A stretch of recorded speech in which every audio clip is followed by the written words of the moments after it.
ಆಸ್ತಿಕರೇ, ಧರ್ಮನಂಬಿಕೆ ಕಾರ್ಯಕ್ರಮಕ್ಕೆ ಸ್ವಾಗತ.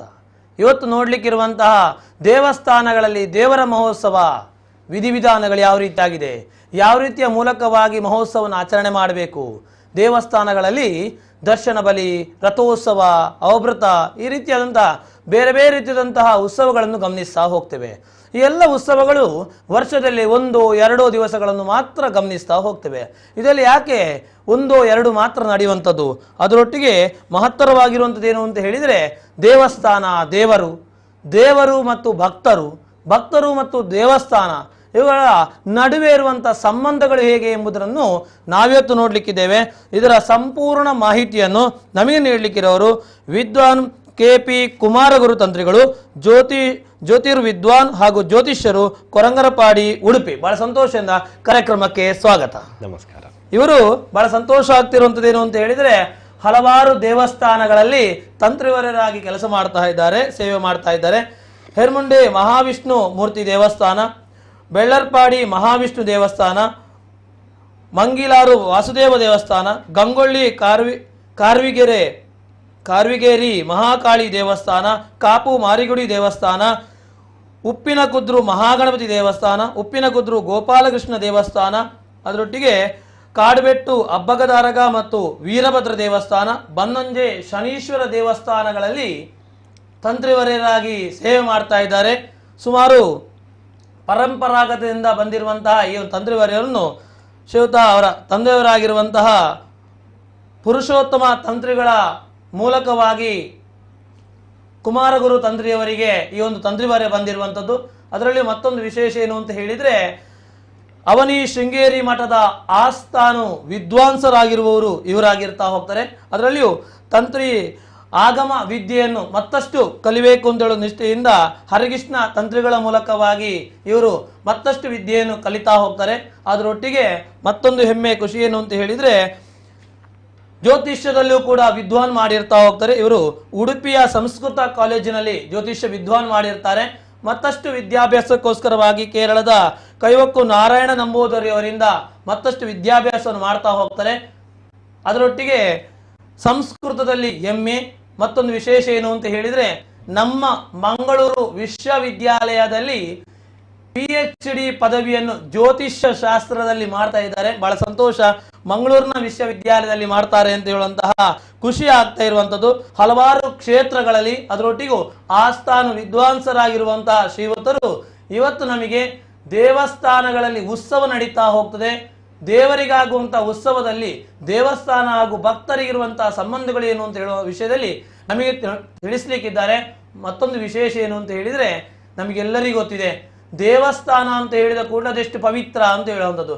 ಸುಮಾರು 11-12 ಕ್ಷೇತ್ರಗಳಲ್ಲಿ ತಂತ್ರಿವರ್ಯರಾಗಿರುವ ಕಾರಣವಾಗಿ ಮೊದಲಾಗಿ ಅವರ ಹತ್ರ ಕೇಳಬೇಕು, ದೇವಸ್ಥಾನ ಅಂದ್ರೆ ಏನು ಅಂತ ಹೇಳುವಂಥ. ಯಾಕಂದ್ರೆ ದೇವಸ್ಥಾನದ ಪರಿಕಲ್ಪನೆಯನ್ನು ಸ್ಪಷ್ಟವಾಗಿ ತಿಳಿಸಲಿಕ್ಕೆ ಖಂಡಿತವಾಗಿ ನೀವು ಯೋಗ್ಯರಾಗಿದ್ದೀರಿ. ಯಾಕಂದ್ರೆ ಹಲವಾರು ಕ್ಷೇತ್ರಗಳು ಹೇಳ್ತಾ ಇದ್ದಾಗಲೇ ಭಕ್ತಿ ಭಾವದಿಂದ ಮತ್ತೊಮ್ಮೆ ನಮಿಸುವ ಅಂತ ಹೇಳುವಂಥದ್ದು ಆಗ್ತಾ ಇದೆ.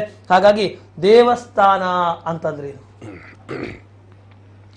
ವಸುದೇವ ಸುತಂ ದೇವಂ ಕಂಸ ಚಾಣೂರ ಮರ್ದನಂ ದೇವಕಿ ಪರಮಾನಂದಂ ಕೃಷ್ಣಂ ಒಂದೇ ಜಗದ್ಗುರುಂ. ಮೊದಲಾಗಿ ಎಲ್ಲ ಆಸ್ತಿಕ ಬಂಧುಗಳಿಗೆ ನಮಸ್ಕರಿಸ್ತೇನೆ. ವಿಶೇಷವಾಗಿ ಈ ಕಾರ್ಯಕ್ರಮವನ್ನು ಆಯೋಜನೆ ಮಾಡ್ತಾ ಇರತಕ್ಕಂತಹ ಧರ್ಮನಂಬಿಕೆ ಎನ್ನುವಂತಹ ಈ ಚಾನೆಲ್ಗೂ ಪ್ರದೀಪ್ ಉಪಾಧ್ಯಾಯ, ನಮ್ಮ ಕುಡ್ಲದ ಈ ಧರ್ಮನಂಬಿಕೆ ಎನ್ನುವಂತಹ ಚಾನೆಲ್ ಮತ್ತು ಪ್ರದೀಪ್ ಉಪಾಧ್ಯಾಯ ಯೋಜನೆ ಮಾಡ್ತಾ ಇರುವವರು, ಇವರಿಗೆ ಮೊದಲಾಗಿ ನಾನು ವಂದನೆ ತಿಳಿಸ್ತೇನೆ. ಕಾರಣ ಒಂದೇ, ಹಲವಷ್ಟು ಯಥಾರ್ಥ ಸತ್ಯ ಸಂಗತಿಗಳನ್ನು ಜನರಿಗೆ ಬಿತ್ತರಿಸಬೇಕೆನ್ನುವಂತಹ ಉದ್ದೇಶದಿಂದ ಮಹತ್ ಕಾರ್ಯವನ್ನು ಮಾಡ್ತಾ ಇದ್ದೀರಿ. ಅದಕ್ಕೋಸ್ಕರ ಮೊದಲಾಗಿ ವಂದಿಸ್ತಾ, ಒಳ್ಳೆಯ ಪ್ರಶ್ನೆ. ದೇವಸ್ಥಾನ ಅಂದರೆ ಏನು ಅಂತ ಸಂಸ್ಕೃತ ವಾಂಗ್ಮಯದಲ್ಲಿ ಈ ದೇವ ಎನ್ನುವ ಶಬ್ದಕ್ಕೆ ಒಂದು ಅರ್ಥ ಕೊಟ್ಟಿದ್ದಾರೆ, ದಿವಿದೀಪ್ತವು ಅಂತ. ಯಾವುದು ಬೆಳಗ್ತದೋ ಅದನ್ನು ದೇವರು ಅಂತ ಕರೆದಿದ್ದಾರೆ. ಯಾರಲ್ಲಿ ಬೆಳಗುವಿಕೆ ಇದೆಯೋ, ಯಾರಲ್ಲಿ ಬೆಳಗಿಸುವ ಸಾಮರ್ಥ್ಯ ಇದೆಯೋ ಅವನನ್ನು ದೇವರು ಅಂತ ಕರೆದಿದ್ದಾರೆ. ಅವನಿಗಾಗಿ ಇರತಕ್ಕಂತಹ ಸ್ಥಾನ ಅದು ದೇವಸ್ಥಾನ ಅಂತ.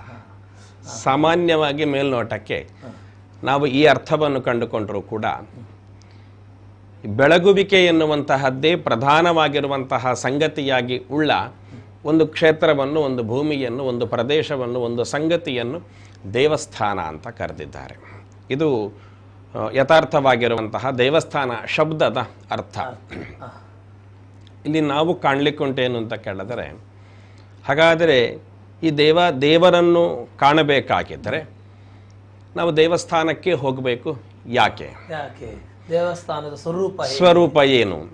ನಮ್ಮ ಹೃದಯದಲ್ಲಿ ನಾವು ದೇವರನ್ನು ಇಟ್ಟುಕೊಂಡು ಆರಾಧನೆ ಮಾಡುವಂತಹ ಪರಿಪಾಟಿ ಬಹಳಷ್ಟು ಇದೆ. ದೇವರನ್ನು ಉಪಾಸನೆ ಮಾಡಲಿಕ್ಕೆ ಹಲವಷ್ಟು ಉಪಾಧಿಗಳಿವೆ. ವೃಕ್ಷದಲ್ಲಿ ದೇವರನ್ನು ಕಂಡು ಆರಾಧನೆ ಮಾಡುವಂತಹದ್ದು ಇದೆ. ವ್ಯಕ್ತಿಗಳಲ್ಲಿ ದೇವರನ್ನು ಕಂಡು ಪೂಜಿಸುವಂತಹ ಪರಿಪಾಠ ಇದೆ. ಮಕ್ಕಳಲ್ಲಿ ಕುಮಾರಿ ಪೂಜೆಯನ್ನು ಮಾಡಿ ದೇವರನ್ನು ಆರಾಧಿಸುವಂತಹ ಪರಿಪಾಠ ಇದೆ. ನದಿ ಮೂಲಗಳಲ್ಲಿ ದೇವರನ್ನು ಆರಾಧಿಸುವಂತಹದ್ದು ಇದೆ. ಪ್ರಾಣಿ ಪಕ್ಷಿಗಳಲ್ಲಿ ದೇವರನ್ನು ಆರಾಧಿಸುವಂತಹದ್ದು ಇದೆ. ಇವೆಲ್ಲಕ್ಕಿಂತಲೂ ಕೂಡ ವಿಶಿಷ್ಟವಾದ ಸಂಗತಿಯಲ್ಲಿ ಬರ್ತದೆ ಈ ದೇವಸ್ಥಾನ. ದೇವರ ಆರಾಧನೆಗೆ ಮೂಲವಾಗಿರತಕ್ಕಂತಹ ದೇವಸ್ಥಾನ ಅಂತ. ಈ ದೇವಸ್ಥಾನದ ಒಂದು ಮೂಲ ಸ್ವರೂಪ ಏನು ಅಂತ ನಮಗೆ ಗೊತ್ತಾದರೆ ಪ್ರಾಯಶಃ ನಾವು ದೇವಸ್ಥಾನಕ್ಕೆ ಯಾಕೆ ಹೋಗಬೇಕು ಅಂತ ಗೊತ್ತಾಗ್ತದೆ. ಹಾಗಾದರೆ ದೇವಸ್ಥಾನದ ಆರಂಭ ಹೇಗೆ ಅಂತ ಕೇಳಿದರೆ, ಈ ದೇವಸ್ಥಾನವನ್ನು ಎಲ್ಲೆಂದರೋ ಅಲ್ಲಿ ನಮಗೆ ನಿರ್ಮಾಣ ಮಾಡಲಿಕ್ಕೆ ಶಾಸ್ತ್ರದಲ್ಲಿ ವಿಧಿ ಇಲ್ಲ. ಈ ದೇವಸ್ಥಾನವನ್ನು ನಿರ್ಮಾಣ ಮಾಡಬೇಕಾಗಿದ್ದರೆ ಅದಕ್ಕೆ ಅದರದ್ದೇ ಆಗಿರತಕ್ಕಂತಹ ಕೆಲವು ಭೂಪ್ರದೇಶಗಳು ಅಂತ ಇದೆ. ಈ ತಂತ್ರ ಸಮುಚ್ಚಯಾದಿ ಗ್ರಂಥಗಳು ಈ ಭೂಪ್ರದೇಶವನ್ನು ನಿರ್ಣಯ ಮಾಡಿದ್ದಾರೆ.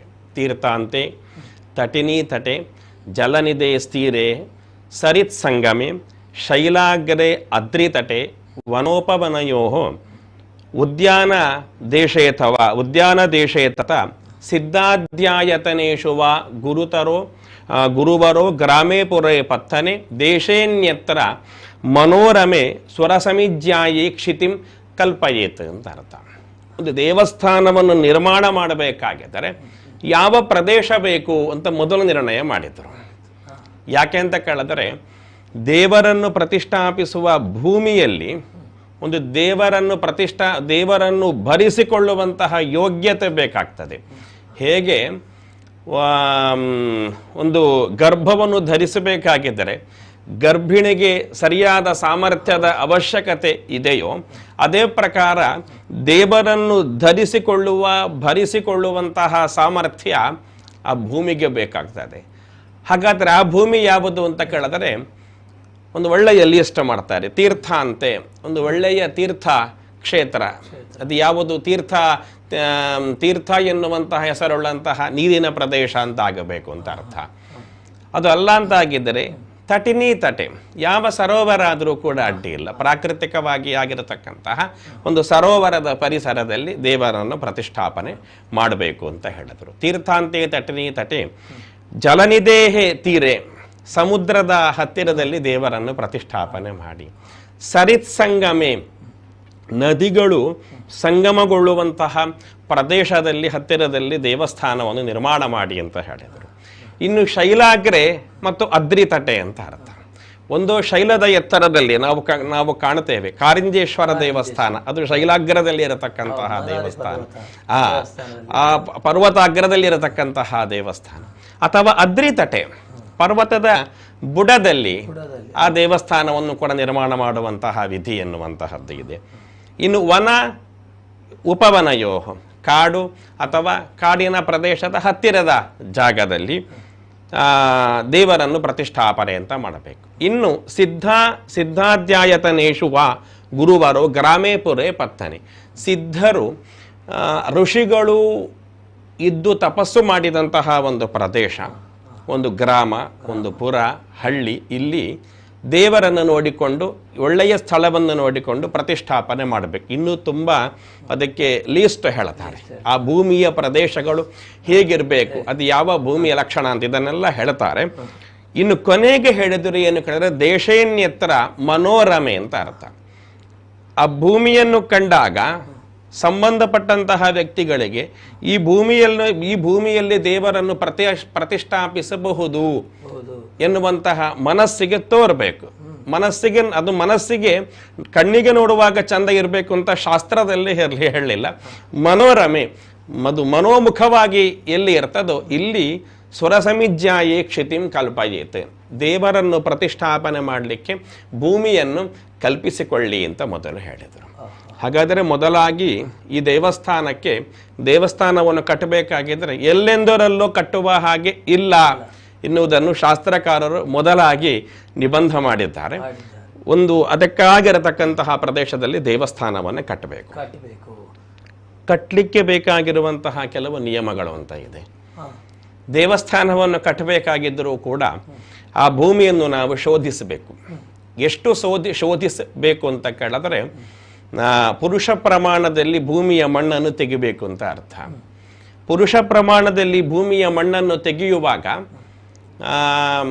ಒಂದು ಪಕ್ಷ ನೀರು ಸಿಕ್ಕಿದರೆ ಅಥವಾ ಕಲ್ಲು ಸಿಕ್ಕಿದರೆ, ಕಲ್ಲಿನ ಬಂಡೆ ಸಿಕ್ಕಿದರೆ, ಪುರುಷ ಪ್ರಮಾಣದ ಒಳಗಡೆ, ಒಂದು ಪುರುಷ ಪ್ರಮಾಣ ಅಂತ ಹೇಳಿದ್ರೆ ಸಾಮಾನ್ಯ ಒಂದು 5 ರಿಂದ 6 ಫೀಟ್ ಅಂತ ಇಟ್ಟುಕೊಂಡ್ರೆ, ಈ 6 ಫೀಟಿನ ಒಳಗಡೆ ಕಲ್ಲೋ ಅಥವಾ ನೀರೋ ಸಿಕ್ಕಿದರೆ ಅದನ್ನು ನಿಲ್ಲಿಸಬೇಕು, ಅಲ್ಲಿಗೆ ಮುಗಿಯಿತು ಅಂತ ಅರ್ಥ. ಹೊರತು ಕಲ್ಲು ಸಿಗುವ ತನಕ, ನೀರು ಸಿಗುವ ತನಕ ತೋಡಿಕೊಂಡು ಹೋಗ್ಲಿಕ್ಕೆ ಶಾಸ್ತ್ರದಲ್ಲಿ ವಿಧಿ ಇಲ್ಲ. ಜಲಾಂತಂ ಶಿಲಾಂತಂ ಅಂತ ಹೇಳಿದ್ದಾರೆ. ಅರ್ಥ ಜಲ ಸಿಗುವ ತನಕ ಭೂಮಿಯನ್ನು ಅಗಿತಾ ಹೋಗಬೇಕು ಅಂತ ಅರ್ಥ ಅಲ್ಲ. ಪುರುಷ ಪ್ರಮಾಣದಲ್ಲಿ ಗರ್ತ ಮಾಡಿ, ಪುರುಷ ಪ್ರಮಾಣದಲ್ಲಿ ಗರ್ತ ಮಾಡುವ ಮಧ್ಯದಲ್ಲಿಯೇ ನೀರು ಸಿಕ್ಕಿದ್ರೆ ಅಲ್ಲಿಗೆ ನಿಲ್ಲಿಸಿ ಅಂತ ಹೇಳಿದರು. ಜಲ 4-5ರಲ್ಲಿ ಸಿಕ್ಕಿದ್ರೆ ನಿಲ್ಲಿಸಬೇಕು, ಅದನ್ನಲ್ಲಿಯೇ ನಿಲ್ಲಿಸಬೇಕು. ಅಲ್ಲಿಂದ ನಾವು, ಯಾಕಂದ್ರೆ ಅದು ಜೀವನಾಡಿ ಅಂತ ಆಗಿರ್ತದೆ, ಅದು ಶ್ರೇಷ್ಠ. ಅಲ್ಲಿಂದ ಮತ್ತೆ ಈಗ ಏನಾಗಿದೆ ಕೇಳಿದ್ರೆ, ಕೆಲವು ಕಡೆ ಭೂಮಿಯನ್ನು ಶೋಧಿಸ್ತಾ ಹೋಗೋದು, ನೀರು ಸಿಗುವ ತನಕ ಶೋಧಿಸೋದು ಅಂತ ಹೇಳ ದೊಡ್ಡ ಬಾವಿಯನ್ನು ಮಾಡುವಂತಹ ಪ್ರಸಕ್ತಿ ಬಂದಿದೆ. ಜಲಾಂತಂ ಶಿಲಾಂತಂ ಅಂತ ಕೇಳಿದ್ರೆ, ಆ ಪುರುಷ ಪ್ರಮಾಣದ ಒಳಗಡೆ ಏನಾದರೂ ನೀರು ಅಥವಾ ಶಿಲೆ ಸಿಕ್ಕಿದರೆ ಅಲ್ಲಿ ನಿಲ್ಲಿಸಿ ದೇವಸ್ಥಾನವನ್ನು ಕಟ್ಟಬೇಕು. ಹೀಗೆ ಒಂದು ದೊಡ್ಡ ಸಂಗತಿ ಅಂತ ಮಾಡಿಕೊಂಡು ಒಂದು ಒಳ್ಳೆಯ ಪರಿಕಲ್ಪನೆ ಕೊಟ್ಟಿದ್ದಾರೆ ದೇವಸ್ಥಾನದ ವಿಷಯದಲ್ಲಿ. ದೇವಸ್ಥಾನದ ಒಳಗೆ ನಾವು ನೋಡುವಂಥದ್ದು ದೇವರು ಅಂತ ಹೇಳುವಂಥದ್ದು. ಹಾಗಾದ್ರೆ ದೇವಸ್ಥಾನದೊಳಗಿರುವಂತಹ ದೇವರ ಸ್ವರೂಪ ಹೇಗೆ? ಇಲ್ಲಿ ಒಳ್ಳೆಯ ಪ್ರಶ್ನೆ. ಈ ದೇವಸ್ಥಾನ ಎನ್ನುವಂತಹದ್ದನ್ನು ನಾವು ನಿರ್ಮಾಣ ಮಾಡಿಕೊಂಡು ಅಲ್ಲಿ ದೇವರನ್ನು ಸಂಕಲ್ಪಿಸಿಕೊಂಡು ದೇವರನ್ನು ಪ್ರತಿಷ್ಠಾಪಿಸಿಕೊಂಡು ನಾವು ಆರಾಧನೆ ಮಾಡಬೇಕು ಅಂತ ಅರ್ಥ. ಹಾಗಾದರೆ ಈ ದೇವಸ್ಥಾನವನ್ನು ನಾವು ನಿರ್ಮಾಣ ಮಾಡುವಂಥ ಸಮಯದಲ್ಲಿ ಮೊದಲು ಪ್ರಥಮೇಷ್ಟಿಕಾ ಸ್ಥಾಪನೆ, ಮತ್ತೊಂದು ಗರ್ಭನ್ಯಾಸ, ಹೀಗೆಲ್ಲ ನಾವು ಮಾಡಿಕೊಂಡು ದೇವಸ್ಥಾನ ಅಂತ ಕಟ್ತೇವೆ. ಇದರ ಒಂದು ಮೂಲ ಸ್ವರೂಪ ಏನು ಅಂತ ಹೇಳಿದರೆ, ಭೂಮಿ ಎನ್ನುವಂತಹದ್ದು ಒಂದು ಸ್ತ್ರೀ ಅಂತ ಅರ್ಥ, ಭೂಮಿ ತಾಯಿ.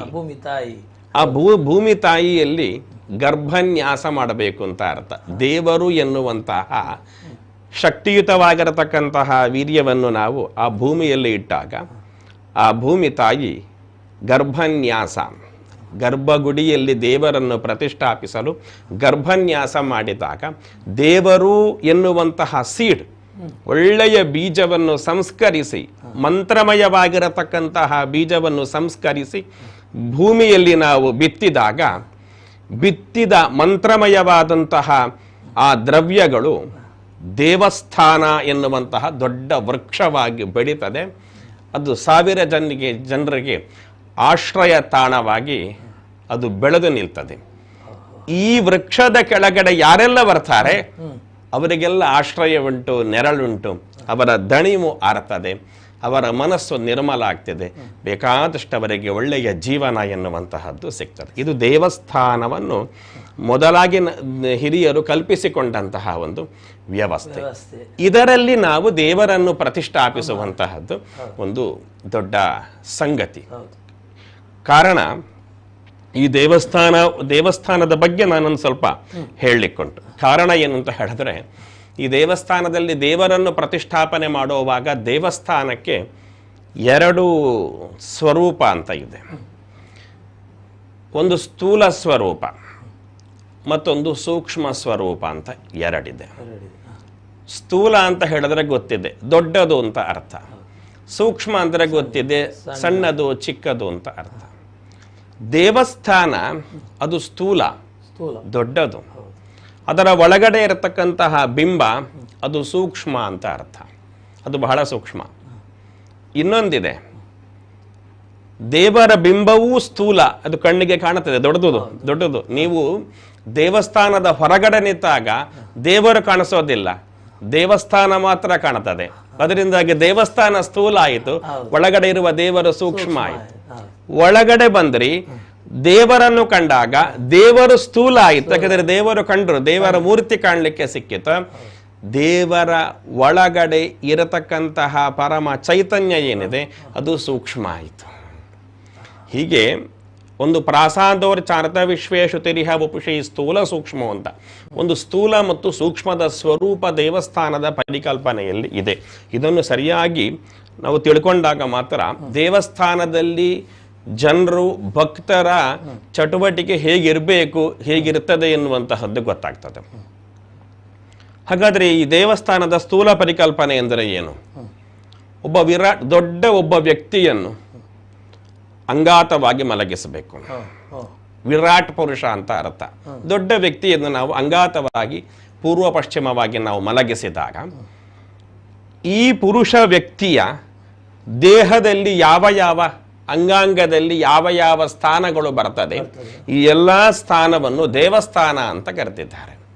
ಒಂದು ವಿರಾಟ್ ಪುರುಷನ ದೇಹದ ಅಂಗಾಂಗಗಳನ್ನು ನಾವು ದೇವಸ್ಥಾನ ಅಂತ ಕರೆದಿದ್ದೇವೆ.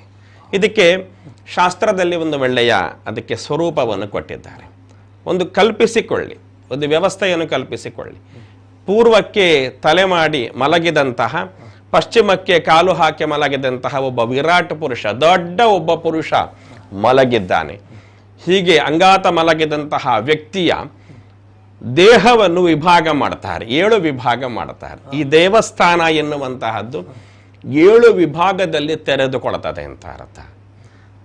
ಅದು ಗರ್ಭಗೃಹಂ ಶಿರಃ ಪ್ರೋಕ್ತಂ ಅಂತ ಅರ್ಥ. ಗರ್ಭಗುಡಿ ಅಂತ ಎನ್ನುವಂತಹದ್ದು ಏನಿದೆ ಅದು ಆ ವಿರಾಟ್ ಪುರುಷಗಳಿದ್ರೆ ಸಾಕ್ಷಾತ್ ಭಗವಂತ ಅಂತ ಅರ್ಥ. ಅದು ದೇವರೇ ಮಲಗಿದ್ದು ಅಂತ ಅರ್ಥ. ಅದು ಗರ್ಭಗುಡಿ ಎನ್ನುವಂತಹದ್ದು ಆ ದೇವರ ಶಿರಸ್ಸಿನ ಸ್ಥಾನ ಅಂತ ಅರ್ಥ. ಗರ್ಭಗೃಹಂ ಶಿರಃ ಪ್ರೋಕ್ತಂ ಅಂತರಾಳಂ ಗಳಂ ತಥಾ ಅಂತ ಅರ್ಥ. ಗರ್ಭಗೃಹದ ಹೊರಗಡೆ ಇನ್ನೊಂದು ಪ್ಯಾಸೇಜ್ ಇದೆ, ಅದಕ್ಕೆ ನಾವು ಅಂತರಾಳ ಅಂತ ಹೇಳ್ತೇವೆ. ಈ ಅಂತರಾಳ ಎನ್ನುವಂತಹ ಪ್ರದೇಶ ಅದು ಕುತ್ತಿಗೆಯ ಭಾಗ ಅಂತ ಅರ್ಥ. ಮಲಗಿದ ವ್ಯಕ್ತಿಯ ಗರ್ಭಗುಡಿ ಆಯಿತು, ಕುತ್ತಿಗೆಯ ಭಾಗ ಆಯಿತು. ಆನಂತರ ಬರುವ ಭಾಗ ಅರ್ಧ ಮಂಟಪಂ ಹೃದಯಸ್ಥಾನಂ. ಅರ್ಧ ಮಂಟಪ ಎನ್ನುವಂತಹದ್ದು ಒಂದು ಪ್ರದೇಶ ಉಂಟು, ಅದು ಹೃದಯದ ಸ್ಥಾನ. ಇನ್ನು ಕಂಠಸ್ಥಾನಂತು ಮಹಾಮಂಟಪಂ ಮೇಟ್ರಸ್ಥಾನೇ ಧ್ವಜಸ್ಥಾನಂ, ಅದರ ಕೆಳಗಡೆ ಬರತಕ್ಕಂತಹದ್ದು ಮೇಟ್ರಸ್ಥಾನ ಅಂತ ಅರ್ಥ. ಮಹಾಮಂಟಪ ಹೃದಯ. ಇನ್ನೊಂದು ಮಂಟಪ ಅಂತ, 2 ಮಂಟಪ, ನಮಸ್ಕಾರ ಮಂಟಪ ಅಂತ ಇರ್ತದೆ, ಅದು ಹೃದಯ ಮತ್ತು ಹೊಟ್ಟೆಯ ಭಾಗದಲ್ಲಿ ಬರ್ತದೆ. ಅದರ ನೆಕ್ಸ್ಟ್ ಬರತಕ್ಕಂತಹದ್ದು ಮೇಟ್ರಸ್ಥಾನ. ಆ ಪುರುಷ ವ್ಯಕ್ತಿಯ ಶಿಷ್ಣ ಲಿಂಗ ಅಂತ ಏನಿದೆ ಅದನ್ನು ಧ್ವಜಸ್ಥಾನ ಅಂತ ಕಲ್ಪನೆ ಮಾಡಿದ್ದಾರೆ. ಅದರಿಂದ ಹೊರಗಡೆ ಬಂದಾಗ ಪ್ರಾಕಾರಂ ಜಾನು ಜಂಘಜಂ ಅಂತ ಅರ್ಥ. ಆ ಕಡೆ ದೇವಸ್ಥಾನದ ಗರ್ಭಗುಡಿಯ ಆ ಕಡೆ ಈ ಕಡೆ ಮತ್ತೆ ಎದುರುಗಡೆ ಇರತಕ್ಕಂತಹ ನಮ್ಮಲ್ಲಿ ನಾವು ಅಂಬಿಲ ಅಂತ ಹೇಳ್ತೇವೆ, ಅದನ್ನು ಪ್ರಾಕಾರ ಅಂತ ಹೇಳ್ತೇವೆ. ಅದು ದೇವರ ಬಾಚಿದ 2 ಕೈಗಳು, ಉದ್ದಕ್ಕೆ ನೀಳವಾಗಿಟ್ಟಂತಹ 2 ಕಾಲುಗಳು ಅಂತ ಅರ್ಥ. ಜಾನು ಜಂಘಯೋ ಅಂತ. ಇನ್ನು ಗೋಪುರಂ ಪಾದಮೇವಚ. ಗೋಪುರ ಎನ್ನುವಂತಹದ್ದು ದೇವರ ಪಾದ. ಗರ್ಭಗುಡಿಯಿಂದ ಹಿಡಿದು ಗೋಪುರದ ತನಕ ಒಬ್ಬ ಪುರುಷ ವ್ಯಕ್ತಿಯನ್ನು 7 ಭಾಗವಾಗಿ ಮಾಡಿ ಅಲ್ಲಿ ದೇವಸ್ಥಾನದ ಒಂದು ಪರಿಕಲ್ಪನೆ ಅಂತ ಮಾಡಿದ್ದಾರೆ. ನಮ್ಮಲ್ಲಿ ಈಗಲೂ ಒಂದು ಸಂಪ್ರದಾಯ, ದೇವಸ್ಥಾನದ ಒಳಗಡೆ ಬರುವಾಗ ಗೋಪುರದಲ್ಲಿ ಹೊಸ್ತಿಲಿಗೆ ಕೈ ಮುಗಿದು ನಮಸ್ಕಾರ ಮಾಡಿ ಬರ್ತಾರೆ, ಅದನ್ನು ಮುಟ್ಟಿ ಬರ್ತಾರೆ. ಕಾರಣ ದೇವರ ಪಾದವನ್ನು ಮುಟ್ಟಿ ನಮಸ್ಕರಿಸಿ ಮತ್ತೆ ಒಳಗಡೆ ಬರುವಂತಹದ್ದು ಅಂತ ಅರ್ಥ. ಕಾರಣ ಏನು ಅಂತ ಕೇಳಿದ್ರೆ, ಇಡೀ ದೇವಸ್ಥಾನ ಅಂತ ಕೇಳಿದ್ರೆ ನಾವು ಆಲೋಚನೆ ಮಾಡುವಂತಹದ್ದು ಒಂದು ಗರ್ಭಗುಡಿ ಮಾತ್ರ ದೇವಸ್ಥಾನ ಅಲ್ಲ.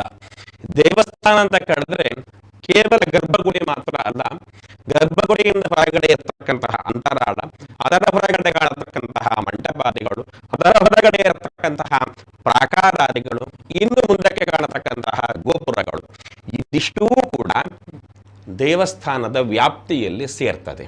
ಅದರಿಂದ ಈ ವ್ಯಾಪ್ತಿಯ ದೇವಸ್ಥಾನದ ವ್ಯಾಪ್ತಿಯಲ್ಲಿ ಎಲ್ಲಿ ಮೈಲಿಗೆ ಆದರೂ ಕೂಡ ಅದು ದೇವರು ಮೈಲಿಗೆ ಆದರೂ ಅಂತ ಅರ್ಥ.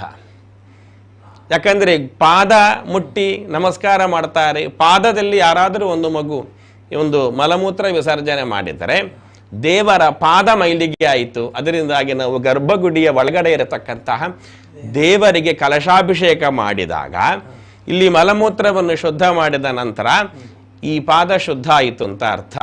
ಕಲಶಾಭಿಷೇಕ ಎಲ್ಲಿ ಮೈಲಿಗೆ ಆಯಿತು ಅಲ್ಲಿಗೆ ಕಲಶಾಭಿಷೇಕ ಅಲ್ಲ. ಮೈಲಿಗೆ ಆದದ್ದು ಗೋಪುರ, ಅಭಿಷೇಕ ಮಾಡಿದ್ದು ದೇವರ ಬಿಂಬಕ್ಕೆ.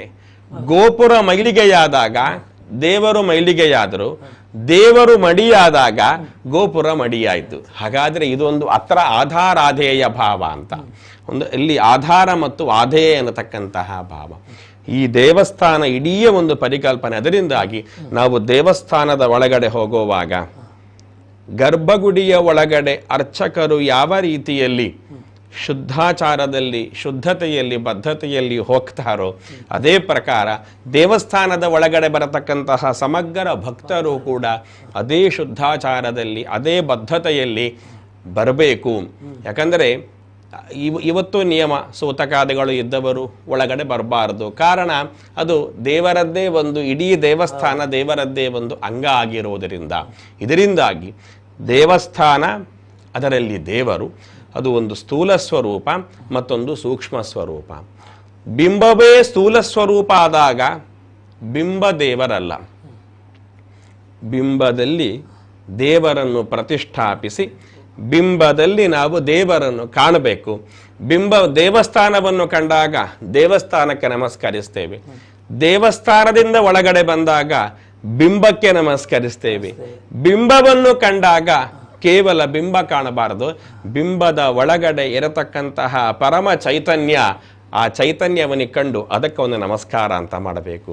ಹೀಗೆ ಮಾಡಿದಾಗ ಇಂತಹ ಒಂದು ಶುದ್ಧವಾದಂತಹ ವ್ಯವಸ್ಥೆಯ ಪರಿಕಲ್ಪನೆ ಅದು ದೇವಸ್ಥಾನದ ಒಂದು ಪರಿಕಲ್ಪನೆ ಅಂತಾಗ್ತದೆ. ಅಲ್ಲಿ ದೇವರ ಒಂದು ಬಿಂಬದ ಸ್ಥಾಪನೆ ಸಾರ್ಥಕ ಅಂತ ಹೇಳುವಂಥದ್ದು. ಮತ್ತಷ್ಟು ನಾವು ನೋಡ್ಲಿಕ್ಕಿದ್ದೇವೆ. ಉತ್ಸವ, ಅದರೊಟ್ಟಿಗೆ ರಥೋತ್ಸವ ಅಂತ ಹೇಳುವಂತಹ ಒಂದು ಪವಿತ್ರವಾಗಿರುವಂತಹ ಒಂದು ಕ್ಷಣ, ಅದರೊಟ್ಟಿಗೆ ಜೀರ್ಣೋದ್ಧಾರ, ಬ್ರಹ್ಮಕಲಶ, ಅಷ್ಟಬಂಧ ಅಂತ ಹೇಳುವಂಥ ಎಲ್ಲ ವಿಷಯಗಳು ನೋಡ್ಲಿಕ್ಕಿದೆ. ಒಂದು ವಿರಾಮ ತೆಗೆದುಕೊಳ್ಳುವಂಥ ಸಮಯ ಆಗಿದೆ.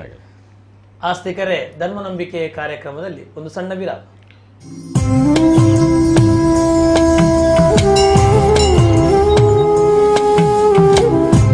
ಎಷ್ಟು ಹೊತ್ತ ಆಯ್ತೀಗ?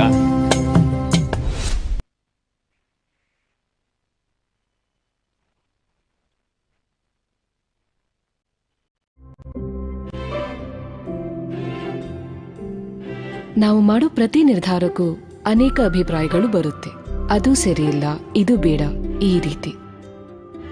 ಆದ್ರೆ ಒಂದು ನಿರ್ಧಾರ ಮಾತ್ರ ಯಾವಾಗ್ಲೂ ಸರಿಯಾಗಿರುತ್ತೆ. ಅಪ್ಪ ಹೇಳೋ ಹಾಗೆ ಆಭರಣ ಕೊಳ್ಳೋದು ತಪ್ಪಾದ ನಿರ್ಧಾರ ಅಂತ ಯಾರಾದ್ರೂ ಹೇಳಿದಾರಾ? ಹೇಳಿದಾರಾ? ನಂಬಿಕೆಯಾದ ಜ್ಯುವೆಲ್ರಿ ಆಗಿರಬೇಕು ಅಷ್ಟೇ. ಜೋಸಲುಕಾಸ್ ಚಿನ್ನ, ಸರಿಯಾದ ನಿರ್ಧಾರ, ಇಂದಿಗೂ ಎಂದಿಗೂ.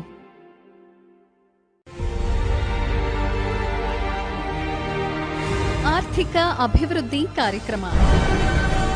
ಪರಿಶಿಷ್ಟ ಪಂಗಡದವರು ವಾಸಿಸುವ ಹಾಡಿ ಅಥವಾ ಪೋಡಿಗಳನ್ನು ಸಮಗ್ರವಾಗಿ ಅಭಿವೃದ್ಧಿಪಡಿಸಲು 2018-19 ಸಾಲಿನಲ್ಲಿ ನವಗ್ರಾಮ ನಿರ್ಮಾಣ ಕಾರ್ಯಕ್ರಮವನ್ನು ಜಾರಿಗೊಳಿಸಲಾಗಿತ್ತು. ಉಚಿತ ಪೌಷ್ಟಿಕ ಆಹಾರದ ಯೋಜನೆಯನ್ನು 6 ತಿಂಗಳುಗಳ ಕಾಲ ಸಮರ್ಪಕವಾಗಿ ಜಾರಿಗೊಳಿಸಲಾಗಿದೆ.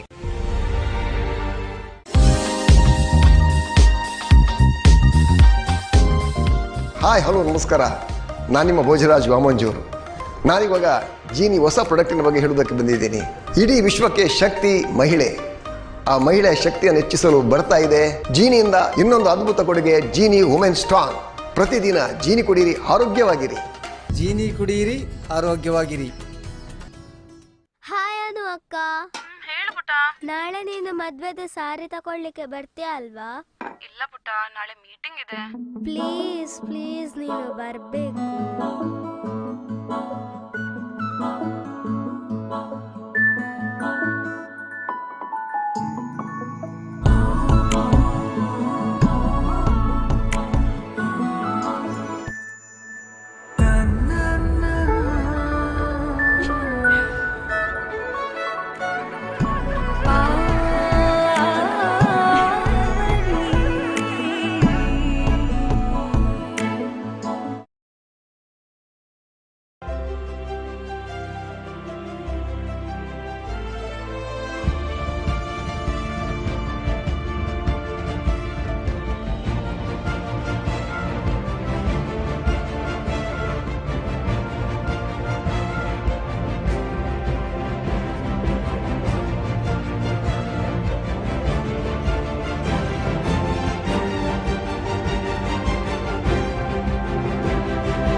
ಆಸ್ತಿಗರೆ ವಿರಾಮದ ಬಳಿಕ ಮತ್ತೊಮ್ಮೆ ಧರ್ಮನಂಬಿಕೆ ಕಾರ್ಯಕ್ರಮಕ್ಕೆ ಸ್ವಾಗತ. ನಾವು ನೋಡಲಿಕ್ಕಿರುವಂಥದ್ದು ದೇವಸ್ಥಾನ ಅಂತ ಹೇಳೋದನ್ನು ಗಮನಿಸ್ತಾ ಹೋದೆವು. ಸುಮಾರು ಮುಖಮಂಟಪದಿಂದ ದೇವರ ಗರ್ಭಗುಡಿ ಮುಖಮಂಟಪ ಕೊನೆಯ ಗೋಪುರದವರೆಗೆ ನಾವು ಗಮನಿಸ್ತಾ ಹೋದಾಗೆ ಸಂಪೂರ್ಣವಾಗಿ ದೇವಸ್ಥಾನಗಳ ಬಗ್ಗೆ ನಾವು ತಿಳಿಸ್ತಾ ಹೋದರು.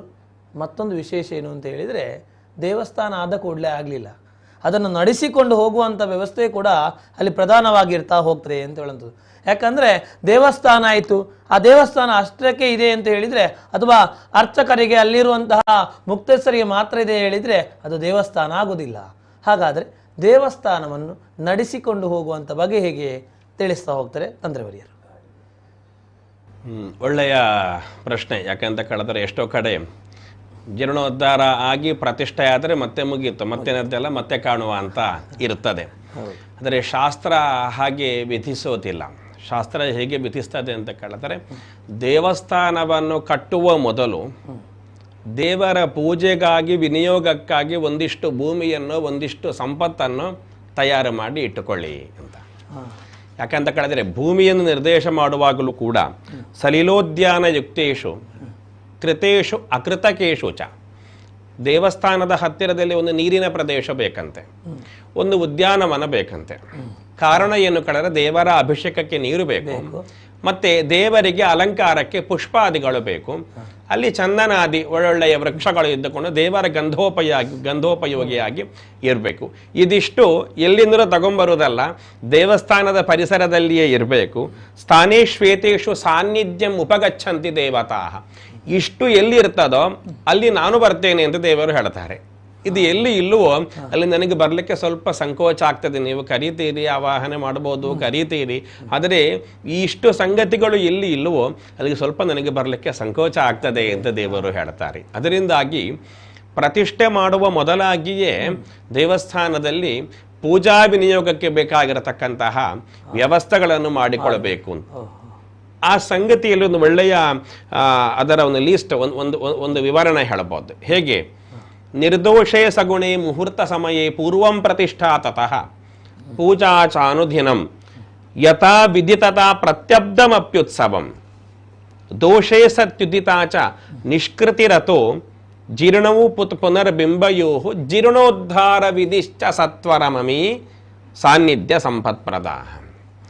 ದೇವರ ಸಾನ್ನಿಧ್ಯ ಬೆಳಗಬೇಕಾಗಿದ್ದರೆ ಏನೆಲ್ಲ ಆಗಬೇಕು ಅದಕ್ಕೊಂದು ಒಂದು ನಿಯಮ ಮಾಡ್ತಾರೆ ತಂತ್ರ ಶಾಸ್ತ್ರದಲ್ಲಿ.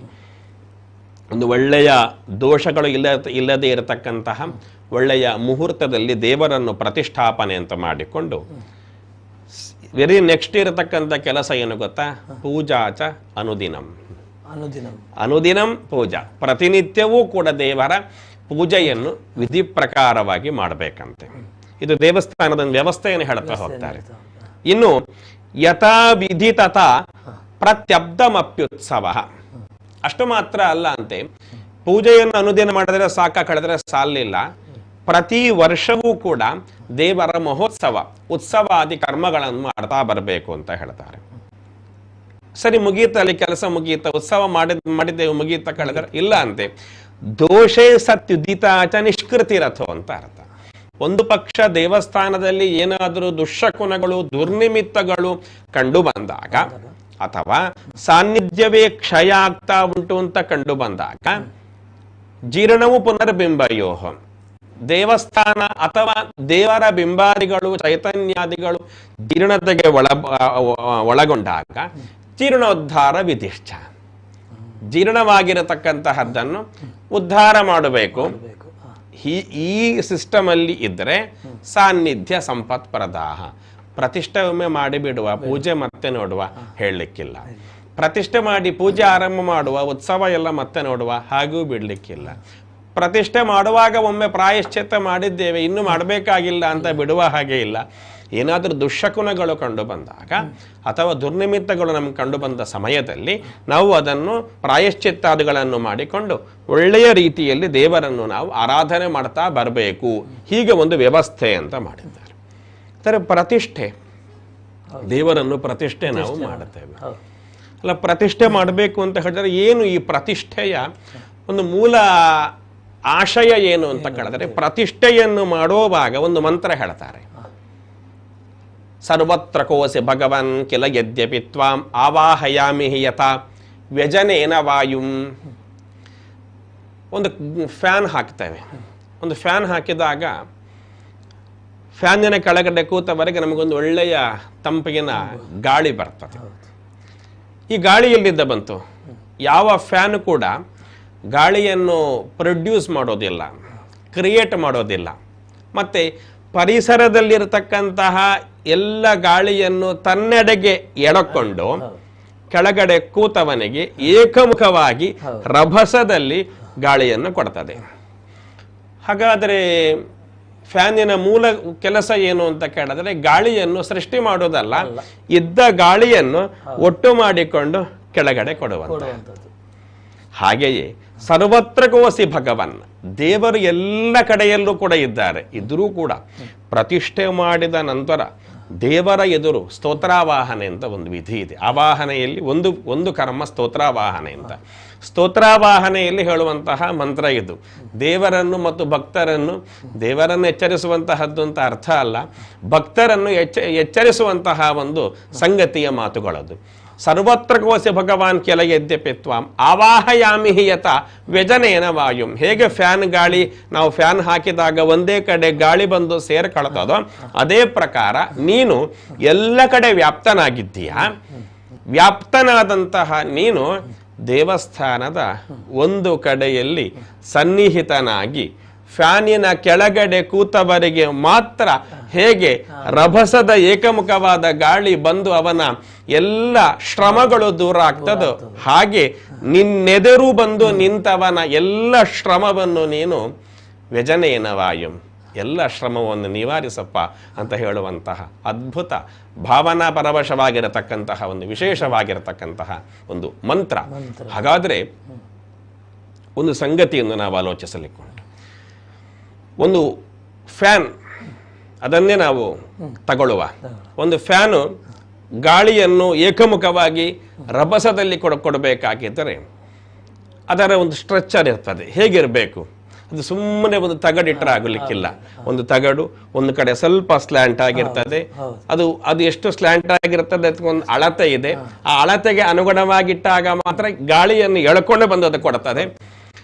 ಕೇವಲ 4 ರೆಕ್ಕೆ ಉಳ್ಳಂತಹ ಅಥವಾ 3 ರೆಕ್ಕೆ ಉಳ್ಳಂತಹ ಒಂದು ಫ್ಯಾನ್ ಒಂದು ಗಾಳಿಯನ್ನು ಎಳ್ಕೊಳ್ಳಿಕ್ಕೆ ಅಷ್ಟು ಅದಕ್ಕೆ ವಿನ್ಯಾಸಗಳು ಇದೆ ಎಂದಾದರೆ, ಲೋಕದಲ್ಲಿರತಕ್ಕಂತಹ ಸಮಗ್ರ ಚೈತನ್ಯವನ್ನು ಎಳ್ಕೊಳ್ಳುವಂತಹ ದೇವಸ್ಥಾನಕ್ಕೆ ಅದೆಂತಹ ವಿನ್ಯಾಸ ಇರಬೇಕು? ಅದನ್ನು ದೇವಸ್ಥಾನ, ಅದಕ್ಕೊಂದು ವಾಸ್ತು ಎನ್ನುವಂತಹದ್ದು ನಿರ್ಣಯಕ್ಕೆ ಬಂದಿದ್ದಾರೆ, ಒಂದು ಕಲ್ಪನೆಯನ್ನು ತಗೊಂಡಿದ್ದಾರೆ. ಆ ದೇವಸ್ಥಾನದ ಪರಿಕಲ್ಪನೆ ಹೇಗಿದೆ ಅಂತ ಕೇಳಿದ್ರೆ, ಸಮಗ್ರವಾಗಿರತಕ್ಕಂತಹ ಚೈತನ್ಯಗಳು ಏಕಮುಖವಾಗಿ ಶಿಖರೋಪಾದಿಯಲ್ಲಿ ದೇವರ ಬಿಂಬಕ್ಕೆ ಬಂದು ದೇವರ ಬಿಂಬದಿಂದ ಎದುರುಗಡೆ ಇರತಕ್ಕಂತಹ ಭಕ್ತನಿಗೆ ಅನುಗ್ರಹ ರೂಪದಲ್ಲಿ ಅಂತ ಬರ್ತದೆ. ಅದರಿಂದಾಗಿ ದೇವರನ್ನು ಪ್ರತಿಷ್ಠಾಪನೆ ಮಾಡುವುದು ಅಂತ ಕೇಳಿದರೆ, ಸರ್ವತೋಮುಖವಾಗಿರತಕ್ಕಂತಹ ದೇವರನ್ನು, ಭಗವಂತನ ಚೈತನ್ಯವನ್ನು ಏಕಮುಖವಾಗಿ ಒಂದೆಡೆಯಲ್ಲಿ ಕೂರಿಸಿ ಅಲ್ಲಿಂದ ನಾವು ಅನುಗ್ರಹವನ್ನು ಪಡ್ಕೊಳ್ಳುವಂತಹದ್ದು ಎನ್ನುವಂತಹದ್ದು ಪರಿಕಲ್ಪನೆ. ಇಲ್ಲಿ ಒಂದು ನಾವು ಆಲೋಚನೆ ಮಾಡಲಿಕ್ಕುಂಟು. ಎಷ್ಟೋ ಬಾರಿ ನಾವು ಪ್ರಶ್ನಿಸುವಂತಹದ್ದುಂಟು. ನಿತ್ಯ ತೃಪ್ತನಾಗಿರತಕ್ಕಂತಹ ಭಗವಂತನಿಗೆ ನಾವು ಕೊಡುವಂತಹ 3 ಸೇರು ನೈವೇದ್ಯದಿಂದ ಏನಾಗ್ಲಿಕ್ಕುಂಟು? ಏನು ಆಗ್ಲಿಕ್ಕಿಲ್ಲ. ನಿತ್ಯ ಪ್ರಕಾಶಪೂರ್ಣನಾದಂತಹ ಭಗವಂತನಿಗೆ ನಾವು ಮಾಡುವಂತಹ 3 ಎಳೆ ಹತ್ತಿಯ ಬತ್ತಿಯ ಆರತಿಯಿಂದ ಏನಾಗ್ಲಿಕ್ಕುಂಟು ಅಲ್ವಾ? ಅದ್ಭುತವಾದಂತಹ ಶಬ್ದಗಳನ್ನೇ ಸೃಷ್ಟಿ ಮಾಡುವಂತಹ ಭಗವಂತನಿಗೆ ನಮ್ಮ ಗಂಟಾಮಣಿಯ ಶಬ್ದದಿಂದ ಏನಾಗ್ಲಿಕ್ಕುಂಟು? ಏನೂ ಆಗಲಿಕ್ಕಿಲ್ಲ.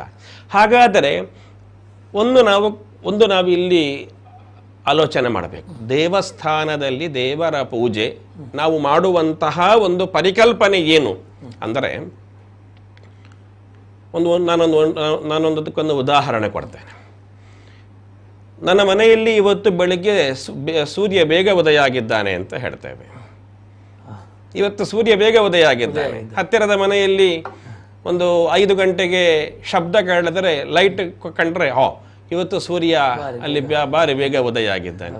ಹಾಗಾದರೆ ಲೋಕದಲ್ಲಿ ಇರುವ ಸೂರ್ಯನೇ ಇವರ ಮನೆಯಲ್ಲಿ ಉದಯ ಆದದ್ದು. ಲೋಕವನ್ನೇ ಉದಯಿಸುವ ಸೂರ್ಯ ಇವರ ಮನೆಯಲ್ಲಿ ಹೇಗೆ ಉದಯ ಆದದ್ದು ಅಂದರೆ, ಇವರ ಅಲ್ಲಿ ಉದಯ ಆದ ಸೂರ್ಯನೇ ಇಲ್ಲಿಯೂ ಉದಯ ಆದದ್ದು. ಈ ಸೂರ್ಯ ಬೇರೆ ಆ ಸೂರ್ಯ ಬೇರೆ ಅಂತ ಅರ್ಥ ಅಲ್ಲ. ಹಾಗಾದ್ರೆ ಏನಿದರ ಪರಿಕಲ್ಪನೆ?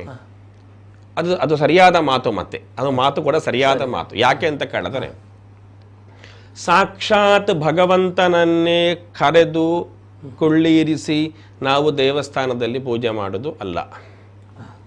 ಅದು ಪೂಜೆ ಮಾಡೋದು ಹೌದಾಗಿದ್ದರೆ ನಮಗೆ ತೃಪ್ತಿಪಡಿಸಲಿಕ್ಕೆ ಸಾಧ್ಯ ಇಲ್ಲ. ಹಾಗಾದರೆ ಏನಿದರ ಪರಿಕಲ್ಪನೆ ಅಂತ ಕೇಳಿದ್ರೆ ಒಂದು ಉದಾಹರಣೆ ಕೊಡ್ತೇನೆ. ನನ್ನ ಮನೆಯಲ್ಲಿ ನಾನೊಂದು ಇತ್ಲಾಕ ಒಂದು ಸೋಲಾರ್ ಹಾಕಿದ್ದೇನೆ. ಸೋಲಾರ್ ಪ್ಯಾನೆಲ್ ಎಲ್ಲ ಹಾಕಿ ಸೋಲಾರ್ ಹಾಕಿದ್ದೇನೆ. ಏನು ಕೆಲಸ ಮಾಡುತ್ತೆ ಇದು ಅಂತ ಕೇಳಿದರೆ, ನೋಡಿ, ಸೂರ್ಯನ ಬೆಳಕನ್ನು ಈ ಸೋಲಾರ್ ಪ್ಯಾನಲ್ ಎನ್ನತಕ್ಕಂತಹದ್ದು ಹೀರಿಕೊಂಡು ನಿಮ್ಮ ಮನೆಯಲ್ಲಿ ಫ್ಯಾನ್ ಬೇಕಾದರೆ ಫ್ಯಾನ್ ಆಗುತ್ತೆ, ಕರೆಂಟ್ ಬೇಕಾದರೆ ಕರೆಂಟ್ ಆಗುತ್ತೆ, ಎ ಸಿ ಬೇಕಾದರೆ ಎ ಸಿ ಆಗುತ್ತೆ, ವಾಟರ್ ಹೀಟರ್ ಬೇಕಾದರೆ ವಾಟರ್ ಹೀಟರ್ ಆಗುತ್ತೆ. ಹಾಗಾದರೆ ಸೂರ್ಯನಿಂದ ಪ್ರಾಪ್ತವಾದಂಥ ಬೆಳಕನ್ನು ಈ ಪ್ಯಾನಲ್ ಹೀರಿಕೊಂಡು ನನಗೆ ಬೇಕಾದ ರೀತಿಯಲ್ಲಿ ಬೇಕಾದ ವ್ಯವಸ್ಥೆಗಳನ್ನು ಹೇಗೆ ಮಾಡಿಕೊಡ್ತದೋ ಅದೇ ಪ್ರಕಾರ ದೇವಸ್ಥಾನ ಏನು ಮಾಡ್ತದೆ ಅಂತ ಕೇಳಿದರೆ, ದೇವರ ಒಂದು ಅಂಶವನ್ನು, ದೇವರ ಪ್ರಭಾವವನ್ನು ದೇವಸ್ಥಾನದಲ್ಲಿ ಹೀರಿಕೊಂಡು ಇಡೀ ಭಕ್ತ ಸಂದೋಹಕ್ಕೆ ಬೇಕಾಗಿರತಕ್ಕಂತಹ ಅನುಗ್ರಹ ಅಂತ ಕೊಡ್ತದೆ. ಅದರಿಂದಾಗಿ ದೇವರಿಗೆ ನೈವೇದ್ಯ. ಯಾಕೆ ಅಂತ ಕೇಳಿದರೆ, ಅದೇ ಈ ಸೋಲಾರನ್ನು ನಾವು ಆಗಾಗ್ಗೆ ಒರೆಸ್ತಾ ಇರಬೇಕು, ಅದಕ್ಕೆ ಬೆಳಕು ಬೀಳುವ ಹಾಗೆ ನಾವು ವ್ಯವಸ್ಥೆ ಮಾಡ್ತಾ ಇರಬೇಕು. ಹೀಗೆಲ್ಲ ಮಾಡಿದರೆ ಮಾತ್ರ ಹೇಗೆ ನಮಗೆ ಬೇಕಾದ ಸಂಗತಿಗಳು ಬೇಕಾದ ಹಾಗೆ ಸಿಗ್ತದೋ ಅದೇ ಪ್ರಕಾರ ದೇವಸ್ಥಾನವೂ ಕೂಡ ಭಗವಂತನ ಚೈತನ್ಯವನ್ನು ಹೀರ್ಲಿಕ್ಕಾಗಿ ಇರತಕ್ಕಂತಹ ಒಂದು ಮಾದರಿ ಆಗ್ತದೆ, ಒಂದು ವಾಸ್ತು ವಿನ್ಯಾಸ ಆಗ್ತದೆ. ಅಲ್ಲಿ ಹೋಗಿ ನಿಂತವರಿಗೆ ಪರಿಪೂರ್ಣವಾಗಿರತಕ್ಕಂತಹ ದೇವರ ಚೈತನ್ಯದ ಅನುಗ್ರಹಗಳು ಸಿಗ್ತದೆ. ಈ ಒಂದು ವ್ಯವಸ್ಥೆಯ ಅಡಿಯಲ್ಲಿ ದೇವಸ್ಥಾನದ ಪರಿಕಲ್ಪನೆ, ದೇವಸ್ಥಾನದಲ್ಲಿ ದೇವರ ಒಂದು ಪರಿಕಲ್ಪನೆ, ಅಲ್ಲಿ ದೇವರನ್ನು ಪ್ರತಿಷ್ಠಾಪನೆ ಮಾಡಿ ಭಕ್ತರು ಹೋದಾಗ ಭಕ್ತರಿಗೂ ದೇವರಿಗೂ ದೇವಸ್ಥಾನಕ್ಕೂ ಅವಿನಾಭಾವವಾಗಿರತಕ್ಕಂತಹ ಒಂದು ಸಂಬಂಧ ಎನ್ನತಕ್ಕಂತಹದ್ದು ಮೂಡಿ ಬರ್ತದೆ ಅಂತ ಹೇಳುವಂಥದ್ದು ಖಂಡಿತವಾಗಿ. ಯಾಕಂದ್ರೆ ದೇವಸ್ಥಾನ, ದೇವರು, ಅದರೊಟ್ಟಿಗೆ ದೇವರು, ಭಕ್ತರು, ಮತ್ತೊಮ್ಮೆ ದೇವಸ್ಥಾನ, ಭಕ್ತರು ಅಂತ ಹೇಳಿ. ಯಾಕಂದ್ರೆ ಇವರೆಲ್ಲ ಒಂದು ಏನಾದ್ರು ತನ್ನ ಪ್ರದೇಶದಲ್ಲಿ ಇದ್ದಾಗ ಮಾತ್ರ ಅಲ್ಲಿ ಸಂಪೂರ್ಣತೆ ಅಂತ ಹೇಳಿ ಕಾಣ್ತಾ ಹೋಗ್ತೇವೆ. ಯಾಕಂದ್ರೆ ದೇವಸ್ಥಾನ ಇದೆ, ದೇವರಿದೆ, ಭಕ್ತಾದಿಗಳು ಹೋಗ್ತಾನೆ ಇಲ್ಲ ಅಂತ ಹೇಳಿದ ಕೂಡಲೇ ದೇವರು ಪ್ರತಿಷ್ಠಾಪನೆ ಮಾಡಿದ್ದು ಯಾರಿಗೆ? ಹಾಗಾಗಿ ಜೀರ್ಣೋದ್ಧಾರ, ಪ್ರತಿಷ್ಠಾಪನೆ ಆಯಿತು ಹೇಳ್ಬೇಕಾದ್ರೆ ಜೀರ್ಣೋದ್ಧಾರ ಆಗಬೇಕು, ಬ್ರಹ್ಮಕಲಶ ಆಗಬೇಕು. ಅಲ್ಲಿ ಅಷ್ಟಬಂಧ ಬ್ರಹ್ಮಕಲಶದ ಮೂಲಕವಾಗಿ ನಾವು ಕಾಣುವಂಥದ್ದನ್ನು ಗಮನಿಸ್ತಾ ಹೋಗ್ತೇವೆ. ಅದೊಂದು ಮಹೋತ್ಸವ ಆಗ್ತಾ ಹೋಗ್ತದೆ. ಇದರ ಮಹತ್ವತೆ ಏನು? ಇಲ್ಲಿ ಜೀರ್ಣೋದ್ಧಾರ ನಾನು ಸೂಕ್ಷ್ಮವಾಗಿ ಹೇಳ್ತೇನೆ. ಜೀರ್ಣವಾದದ್ದನ್ನು ಉದ್ಧಾರ ಮಾಡುವಂತಹದ್ದೇ ಜೀರ್ಣೋದ್ಧಾರ. ಎಷ್ಟೋ ಜನ ಪದ ಪ್ರಯೋಗ ಮಾಡ್ತಾರೆ, ಅಜೀರ್ಣ ಆಗಿದೆ ಅಂತ. ಅಜೀರ್ಣ ಆಗಿದೆ ಅಲ್ಲ, ಜೀರ್ಣ ಆಗಿದೆ ಅಂತ. ಜೀರ್ಣ ಆದದ್ದನ್ನು ಉದ್ಧಾರ ಮಾಡಬೇಕು. ಅಜೀರ್ಣ ಆಗಿದೆ ಹೇಳಿದ್ರೆ ಸರಿ ಉಂಟು ಅಂತ ಅರ್ಥ. ಜೀರ್ಣ ಆಗಿದೆ ಅಂತ ಹೇಳಿದ್ರೆ ಅದು ಸರಿ ಇಲ್ಲ, ಅದನ್ನು ಉದ್ಧಾರ ಮಾಡಬೇಕು. ಒಂದು ದೊಡ್ಡ ತಪ್ಪು ಪರಿಕಲ್ಪನೆ ಇದೆ. ಜೀರ್ಣೋದ್ಧಾರ ಅಂದರೆ ಏನು ಅಂತ ಹೇಳಿದ್ರೆ, ಇದ್ದದ್ದನ್ನೆಲ್ಲವನ್ನು ತೆಗೆದು ಹೊಸತಾಗಿ ಮಾಡುವಂತಹದ್ದು ಜೀರ್ಣೋದ್ಧಾರ ಎನ್ನುವ ಒಂದು ಪರಿಕಲ್ಪನೆಗೆ ಬಂದಿದೆ. ಶಾಸ್ತ್ರ ದೃಷ್ಟಿಯಲ್ಲಿ ಅದು ಜೀರ್ಣೋದ್ಧಾರ ಅಲ್ಲ. ಜೀರ್ಣೋದ್ಧಾರ ಅಂದ್ರೆ ಏನು ಅಂತ ಕೇಳಿದರೆ ಅದು ಪುನಃಸ್ಥಾಪನೆ ಅಂತ ಅರ್ಥ. ಪುನಃಸ್ಥಾಪನ ಅಂತ ಕೇಳಿದರೆ ದೇವರಿಗೆ ಹೇಗೆ ಬೇಕೋ ಹಾಗೆ ಅಲ್ಲಿರತಕ್ಕಂತಹ ಸಂಗತಿಗಳನ್ನು ದೇವರಿಗೆ ಬೇಕಾಗುವ ರೀತಿಯಲ್ಲಿ ಕಾಪಾಡಿಕೊಂಡು ಬರುವಂತಹದ್ದು ಅದು ಜೀರ್ಣೋದ್ಧಾರ ಅಂತ ಅರ್ಥ. ಒಂದು ಒಳ್ಳೆಯ ಉದಾಹರಣೆ ಹೇಳ್ತೇನೆ. ಒಂದು ನಾಗನ ಬನ ಜೀರ್ಣೋದ್ಧಾರಕ್ಕೆ ಹೊರಟಿದ್ದೇವೆ. ಏನು ಮಾಡಬೇಕು? ಮೊದಲು ಅಲ್ಲಿರತಕ್ಕಂಥ ಮರಮಟ್ಟಗಳನ್ನೆಲ್ಲ ಕಡಿದು ಚಂದ ಮಾಡಿ ಸಫಾಯಿ ಮಾಡಿ ಅಲ್ಲಿಗೆ ಇಂಟರ್ಲಾಕ್ ಎಲ್ಲ ಹಾಕಿ ಅಲ್ಲಿರತಕ್ಕಂಥ ಹುತ್ತಕ್ಕೂ ಕೂಡ ಯಾವುದೇ ರೀತಿಯ ಸರ್ಪನ ಸಂಬಂಧಗಳು ಬಾರದೇ ಇರುವ ಹಾಗೆ ಅದಕ್ಕೆಲ್ಲ ಮುಚ್ಚಿ ಒಂದು ಒಳ್ಳೆಯ ಗುಡಿಯನ್ನು ನಿರ್ಮಾಣ ಮಾಡಿದರೆ ಫಸ್ಟ್ ಕ್ಲಾಸ್ ಜೀರ್ಣೋದ್ಧಾರ ಆಯಿತು ಅಂತ ನಾವು ಹೇಳ್ತೇವೆ. ನಿಜವಾಗಿ ಅದು ಜೀರ್ಣೋದ್ಧಾರ ಅಲ್ಲ, ಅದು ಪ್ರಕೃತಿಯ ಕೊಲೆ. ಜೀರ್ಣೋದ್ಧಾರ ಅಂದ್ರೆ ಏನು ಅಂತ ಕೇಳಿದ್ರೆ, ಜೀವಂತವಾದಂತಹ ಸರ್ಪ ಅಲ್ಲಿಗೆ ಬಂದು ಇನ್ನಷ್ಟು ಕೂರ್ಲಿಕ್ಕೆ ಬೇಕಾಗಿರುವಂತಹ ಮರಮಟ್ಟುಗಳನ್ನು ಮತ್ತು ನೆಟ್ಟು ಮರಮಟ್ಟುಗಳಿಗೆ ಆಪತ್ತು ಬಾರದಂತೆ ಒಂದು ಯೋಗ್ಯ ರೀತಿಯಲ್ಲಿ ಸಿಂಹಾಸನವನ್ನು ರಚಿಸಿ ಹುತ್ತಗಳನ್ನು ಕಾಪಾಡುತ್ತಾ ನಾಗನಿಗೆ ಆರಾಧನೆ ಮಾಡುವಂತಹ ಪದ್ಧತಿಯನ್ನು ಪುನಃಸ್ಥಾಪನೆ ಮಾಡುವಂತಹದ್ದೇ ಏನಿದೆ, ಇದನ್ನು ಜೀರ್ಣೋದ್ಧಾರ ಅಂತ ಕರೆದಿದ್ದಾರೆ. ದೇವಸ್ಥಾನದಲ್ಲೂ ಕೂಡ ಜೀರ್ಣಸ್ಯ ಧಾರಣೆ ದೋಷ, ಜೀರ್ಣವಾದದ್ದನ್ನು ಧರಿಸಿಕೊಂಡು ಹಾಗೆಯೇ ಇರತಕ್ಕಂತಹದ್ದು ದೋಷ. ದೋಷ ನಿಷ್ಕೃತಿ ಲೋಪೋಪಿ ಪೂಜಾಲೋಪಸ್ಯ ಹೇತವಃ.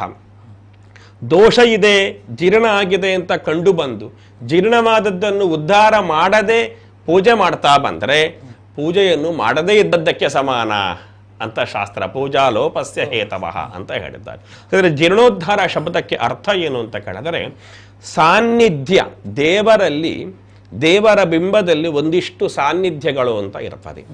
ಈ ಸಾನ್ನಿಧ್ಯ ಕ್ಷಯ ಆಗಲಿಕ್ಕೆ ಕೆಲವು ತಡೆಗಳು ಅಂತ ಇರ್ತದೆ, ಕೆಲವು ಕಾರಣಗಳು. ಹೇಗೆ, ನನ್ನ ದೇಹ ಏನಾದರೂ ಘಾಸಿಯಾದರೆ, ಗಾಯ ಆದರೆ ಆವಾಗ ನನಗೆ ಯಾವ ಕೆಲಸ ಮಾಡಲಿಕ್ಕೂ ಮನಸ್ಸಿರುವುದಿಲ್ಲ. ಯಾರಾದರೂ ಮಾತಾಡಲಿಕ್ಕೆ ಬಂದರೆ, ಸ್ವಾಮಿ ನನಗೆ ಇವತ್ತು ಅನಾರೋಗ್ಯ ಇದೆ, ಹೊರಟು ಹೋಗಿ ಅಂತ ಹೇಳ್ತೇನೆ. ಹಾಗಾದ್ರೆ ದೇಹ ಸರಿಯಾಗಿದ್ರೆ ಮಾತ್ರ ನನ್ನ ಮನಸ್ಸು ಸರಿಯಾಗಿರ್ತದೆ. ದೇವರಿಗೆ ಯಾವುದು ದೇಹ? ದೇವಸ್ಥಾನವೇ ದೇಹ. ಅದರಿಂದ ದೇವಸ್ಥಾನ ಹೇಗಿರ್ಬೇಕೋ ಹಾಗಿರ್ಬೇಕು.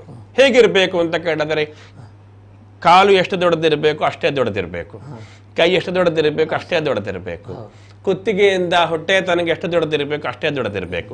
ಹೀಗೆ ಸರಿಯಾದ ರೀತಿಯಲ್ಲಿ ಎಲ್ಲಿಯೂ ಗಾಯಗಳಾಗದೆ, ದೇಹದಲ್ಲಿ ಗಾಯಗಳ ಆಗದೆ ಇರುವ ಹಾಗೆ ದೇವಸ್ಥಾನದ ಪರಿಸರದಲ್ಲೂ ಎಲ್ಲೂ ಕೂಡ ತೊಡಕುಗಳು ಇಲ್ಲದೆ ಒಳ್ಳೆಯ ರೀತಿಯಲ್ಲಿ ದೇವಸ್ಥಾನ ಇದ್ದು ದೇವರ ಪೂಜೆಯು ಅನುದಿನವೂ ಯೋಗ್ಯ ರೀತಿಯಲ್ಲಿ ಆಗ್ತಾ ಇದ್ದರೆ ಒಳ್ಳೆ ರೀತಿಯಲ್ಲಿ ಇದೆ. ಸುಸ್ತೋತ್ರ ದೇವ ಖಲು ಸಂಪದೇ ಸ್ಯಾತ್.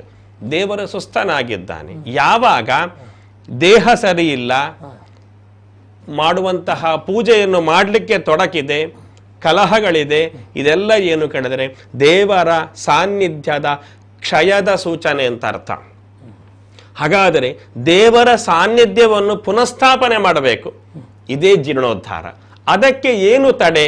ಅದನ್ನು ಕಂಡುಕೊಂಡು ಬಿಂಬದಲ್ಲಿ ಬಂದಿರುವ ತೊಡಕಿನಿಂದ ಸಾನ್ನಿಧ್ಯ ಕ್ಷಯ ಆಗಿದೆಯೋ, ದೇವಸ್ಥಾನದಿಂದ ಬಂದಿರುವಂತಹ ತೊಡಕಿನಿಂದ ಸಾನ್ನಿಧ್ಯ ಕ್ಷಯ ಆಗಿದೆಯೋ, ಅಥವಾ ಇನ್ನಿತರ ಘಟಕಗಳಿಂದಾಗಿ ದೇವರ ಸಾನ್ನಿಧ್ಯ ಕ್ಷಯ ಆಗಿದೆಯೋ, ಇದನ್ನು ನಾವು ನೋಡಿಕೊಂಡು ಇದನ್ನು ಪರಿಹಾರ ಮಾಡಿಕೊಂಡು ಹಿಂದಿನದ್ದನ್ನು ಯಥಾರ್ಥವಾಗಿ ಯಥಾವತ್ತಾಗಿ ಪುನಃಸ್ಥಾಪಿಸುವ ಪದ್ಧತಿ ಅಂತ ಆಗ್ತದೆ.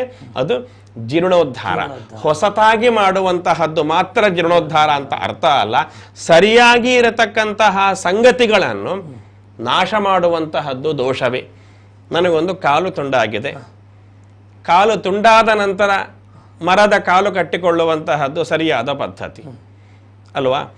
ಸರಿಯಾಗಿರತಕ್ಕಂಥ ಕಾಲನ್ನು ತುಂಡರಿಸಿ ಇನ್ನೊಂದು ಹೊಸ ಕಾಲನ್ನು ಜೋಡಿಸ್ತೇನೆ ಅಂತ ಕೇಳಿದರೆ ಅದು ಸರಿಯಾದ ಪದ್ಧತಿ ಆಗೋದಿಲ್ಲ. ಸರಿಯಾಗಿದ್ದದ್ದನ್ನು ಸರಿಯಾದ ರೀತಿಯಲ್ಲಿ ಕಾಪಾಡಿಕೊಂಡು ಯಾವುದು ಸರಿ ಇಲ್ಲವೋದನ್ನು ಸರಿಯಾದ ರೀತಿಯಲ್ಲಿ ಮಾಡಿಕೊಂಡು ಮುಂದೆ ಹೋಗುವುದರಿಂದ ಸಾನ್ನಿಧ್ಯ ವೃದ್ಧಿಯಾಗ್ತದೋ ಅದನ್ನು ಶಾಸ್ತ್ರದಲ್ಲಿ ಜೀರ್ಣೋದ್ಧಾರ ಅಂತ ಕರೆದಿದ್ದಾರೆ. ಆ ಮೂಲಕವಾಗಿ ಬ್ರಹ್ಮಕಲಶ ನಡೀತಾ ಹೋಗ್ತದೆ, ಅಷ್ಟಬಂಧಗಳು ನಡೀತಾ ಹೋಗ್ತದೆ ಅಂತ ಹೇಳುವಂಥದ್ದು. ಎಲ್ಲ ಆಗುವ ಒಂದು ಸಂತೋಷದ ಗಳಿಗೆಯಲ್ಲಿ ರಥೋತ್ಸವ ಉತ್ಸವಗಳನ್ನು ಗಮನಿಸ್ತಾ ಹೋಗ್ತೇವೆ. ಹಾಗಾದ್ರೆ ರಥೋತ್ಸವ ಉತ್ಸವಗಳು ಜೀರ್ಣೋದ್ಧಾರ ಬಳಿಕ, ಅರ್ಥಾತ್ ಬ್ರಹ್ಮಕಲಶಗಳೆಲ್ಲ ಅದ ಬಳಿಕ ನಡಿಬೇಕು ಅಂತ ಹೇಳಿದ್ರೆ ಅದರ ಪ್ರಾಮುಖ್ಯತೆ ಸರಿ, ಒಳ್ಳೆಯ ಸಂಗತಿ ಅದು. ಯಾಕಂದರೆ ಈ ಇಡೀ ದೇವಸ್ಥಾನದಲ್ಲಿ ನಮಗೆ ಎದ್ದು ಕಾಣುವ ಸಂಗತಿ ಮಹೋತ್ಸವ. ಉತ್ಸವ ಅಂತ ಹೇಳ್ತೇವೆ, ಮಹೋತ್ಸವ ಅಂತ ಹೇಳ್ತೇವೆ. ಅದರಲ್ಲಿ ಒಂದು ಘಟಕವಾಗಿ ಬರತಕ್ಕಂತಹದ್ದು ನೀವು ಆವಾಗ ಹೇಳಿದ ಹಾಗೆ ಅಷ್ಟಬಂಧ, ಆನಂತರ ದೇವರ ಬ್ರಹ್ಮ ಕಲಶಾದಿ ಕರ್ಮಗಳು ಅದರದ್ದೇ ಒಂದು ಘಟಕವಾಗಿ ಬರತಕ್ಕಂತಹದ್ದು ಅಂತ ಅರ್ಥ. ನಾನು ಸೂಕ್ಷ್ಮವಾಗಿ ಸ್ಥೂಲವಾಗಿ ಅದರ ಒಂದು ಪರಿಚಯ ಅಂತ ಮಾಡಿಕೊಳ್ತಾ ಹೋಗ್ತೇನೆ. ಬ್ರಹ್ಮ ಕಲಶವನ್ನು ಯಾವಾಗ ಮಾಡಬೇಕು? ಮೊದಲನೇದಾಗಿ ಉಪಸರ್ಗೆ ಅಂತ್ಯಸರ್ಗೆ ಪ್ರಧಾನ ಪುರುಷಕ್ಷಯೇ ಪ್ರಾಯಶ್ಚಿತ್ತೇ ಚ ಬಂದೇ ಚ ನಿರ್ಗಮೇ ಚ ಪ್ರವೇಶನೆ ಏವಮಾದಿಶು ಕರ್ತವ್ಯಂ ಸ್ತಪನಂ ದೇಶಿಕೋತ್ತಮೈಹಿ ಅಂತ. ಒಂದು ದುರ್ನಿಮಿತ್ತಗಳು ಕಂಡು ಬಂದಾಗ, ದುಶ್ಶಕುನಗಳು ಬೆಂಕಿ ಬೀಳುವಂತಹದ್ದು, ದೊಡ್ಡ ದುಶ್ಶಕುನಗಳು ಕಂಡು ಬಂದಾಗ ಬ್ರಹ್ಮಕಲಶ ಮಾಡಬೇಕು. ಅಂತ್ಯಸರ್ಗೆ ಹೇಗೆ ಯಾರು ಒಳಗಡೆ ಹೋಗಬಾರದು ಹಾಗೆ ಅವರು ಒಳಗಡೆ ಹೋದರೆ ದೇವಸ್ಥಾನದಲ್ಲಿ ಅರ್ಚಕರು ಬಿಟ್ಟು ಮತ್ತೆ ಯಾರು ಒಳಗಡೆ ಹೋಗ್ಲಿಕ್ಕಿಲ್ಲ, ನಿಯಮ ಇದೆ. ಗರ್ಭಗುಡಿಯ ಒಳಗಡೆ ಅವರು ಬಿಟ್ಟು ಬೇರೆ ಯಾರು ಹೋಗದೇ ಇರುವ ರೀತಿಯಲ್ಲಿ ಹೋದರೆ ಅದು ಅಂತ್ಯಸರ್ಗೆ, ಅದು ದೋಷ ಅಂತರ್ಥ. ಆ ಸಮಯದಲ್ಲಿ ಬ್ರಹ್ಮಕಲಶ ಮಾಡಬೇಕು ಅಂತ ಹೇಳ್ತಾರೆ. ಪ್ರಧಾನ ಪುರುಷ ಕ್ಷಯೆ, ಅಲ್ಲಿರತಕ್ಕಂತಹ ಪ್ರಧಾನ ಸಾನ್ನಿಧ್ಯವೇ ಅದು ಕ್ಷಯ ಆಗ್ತಾ ಬಂದಾಗ ಆ ಸಾನ್ನಿಧ್ಯವನ್ನು ಪುನಃಸ್ಥಾಪನೆ ಮಾಡಲಿಕ್ಕೆ ಬ್ರಹ್ಮಕಲಶ ಅಂತ ಮಾಡಬೇಕು. ಇನ್ನು ಹೇಳ್ತಾರೆ ಪ್ರಾಯಶ್ಚಿತ್ತೇಚ, ಒಂದು ಪ್ರಾಯಶ್ಚಿತ್ತವನ್ನು ಮಾಡುವಾಗಲೂ ಬ್ರಹ್ಮಕಲಶ ಅಂತ ಮಾಡಬೇಕು.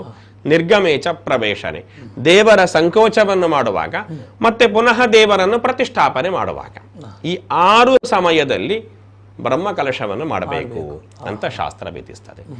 ಇದರ ಇನ್ನೊಂದು ಅಂಗ ಆಗ್ತದೆ ನೀವು ಹೇಳಿದ ಹಾಗೆ ಅಷ್ಟಬಂಧ.